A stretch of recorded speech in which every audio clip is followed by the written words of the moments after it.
দুইটা সময় তওবা করে লাভ নাই। একটা হচ্ছে মৌতের যন্ত্রণা শুরু হয়ে গেলে, মৃত্যুর যন্ত্রণা শুরু হয়ে গেলে আগে পা থেকে শুরু হয়ে আস্তে আস্তে গলার দিকে আসে।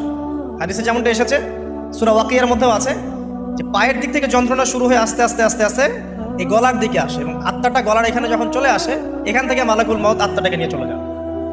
এবং চোখ দিয়ে তাকিয়ে থাকে মানুষ, রুহটা চলে গেলে মানুষ চোখ দিয়ে তাকিয়ে থাকে। দেখবেন এই কারণে মৃত ব্যক্তি তাকিয়ে থাকে, চোখ খোলা থাকে।